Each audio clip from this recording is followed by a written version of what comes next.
Bonjour à tous, j'espère que vous allez bien. Moi, ça va plutôt pas mal du tout. Pas mal du tout, c'est le matin. On se réveille, des fois on n'a pas envie. Il fait pas forcément beau dehors. Et on jette un coup d'œil sur l'ordi. Et là, on voit des news qui vous font savoir que vous allez passer une excellente journée.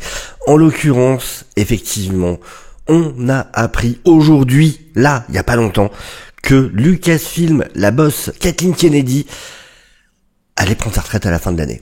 Alors, je sais qu'il y en a qui auraient voulu qu'elle soit virée, que ceci, que cela. Bon, bah non.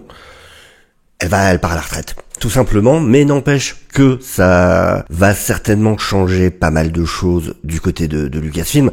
Alors, c'est pas étonnant, hein. Faut savoir qu'elle va avoir 72 ans en juin. Ça fait depuis 2012 qu'elle est à la tête de Lucasfilm. Donc, bon, tous les ans, on avait des news comme quoi elle allait bientôt partir. Bon, bah voilà, il aura fallu attendre. Mais, voilà, je veux pas... Le but, c'est pas de pointer Kathleen Kennedy du doigt en lui mettant tous les torts dessus, mais c'est la boss de Lucasfilm, et c'est un sacré bordel depuis un bon moment quand même, faut pas se voiler la face. Rien que le fait qu'il n'y ait pas eu de film Star Wars depuis autant d'années, c'est quand même assez hallucinant. Le fait qu'il y ait eu pas mal de ratés, pour moi en tout cas, une majorité des séries sont à classer du côté des ratés, même s'il y a eu des bonnes choses. Attention, il y a eu Bad Batch, il y a eu Andor évidemment, avec la saison 2, le trailer qui vient de sortir justement. Il y a eu des choses comme Star Wars Vision qui est très bien aussi. Donc voilà, il y a eu des bonnes choses en réalité quand même. Rogue One, tout ça. Mais bon, c'est quand même très compliqué la manière dont ça se passe du côté de Lucasfilm depuis un moment. Donc, avant que j'aille acheter du champagne, des petits fours et compagnie, regardons ce qui se dit déjà ici. Donc voilà, la productrice prolifique qui a présidé Star Wars, les franchises Star Wars et Indiana Jones depuis 2012, sachant qu'elle bossait déjà comme productrice avant, entre autres sur Indiana Jones, justement. Et donc, après plus d'une décennie dans une galaxie très très lointaine, Kathleen Kennedy, ça y est, elle prépare sa mise à la retraite. La boss de Lucasfilm a dit à des associés qu'elle comptait se retirer d'ici la fin de 2025. Et donc c'est le média Puck qui a eu 3 sources différentes proches de Kathleen Kennedy qui effectivement leur ont rapporté cette nouvelle. Sachant que pour l'instant, les représentants de Kathleen Kennedy n'ont pas répondu à tout ça. Et donc voilà, on nous rappelle qu'elle a rejoint Lucasfilm en 2012 en tant que associée de George Lucas, et quelques mois plus tard, c'est elle qui a pris les rênes quand Disney a racheté pour 4 milliards la compagnie, et que Lucas, lui, a pris sa retraite. C'est elle qui a relancé la franchise. Bon, on a vu ce que ça a donné, hein. Mais en tout cas, bon, maintenant c'est bien beau, hein. Plus de Kathleen Kennedy, mais quoi à la place? C'est la grande question.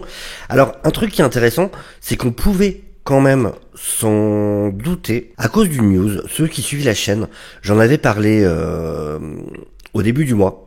C'était une news qui était sortie le 6 février. Il y avait déjà eu un gros changement à la tête de Lucasfilm.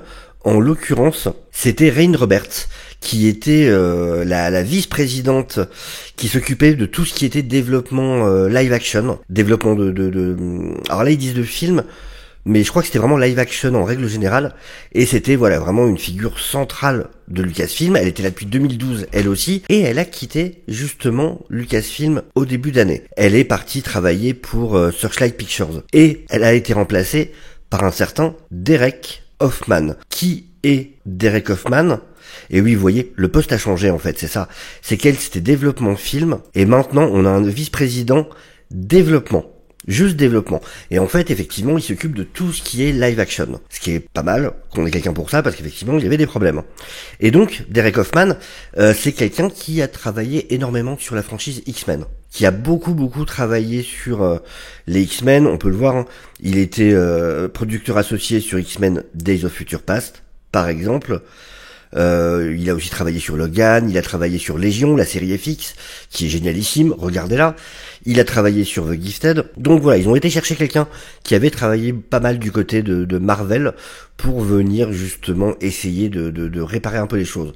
Alors, question qui peut se poser, est-ce que Derek Hoffman, le fait qu'il ait été nommé à ce poste-là, il y a deux solutions. Est-ce que c'est pour ensuite l'emmener lui vers un step-up et reprendre la place de Kathleen Kennedy, ou est-ce que c'est en préparation, celui qui doit remplacer Kathleen Kennedy aurait commencé à poser ses pions et Derek Hoffman en ferait partie? Grande question qui se pose. Enfin voilà, vraiment, c'est une news qui fait plaisir. je me réveille de bonne humeur. La vie est belle, c'est cool.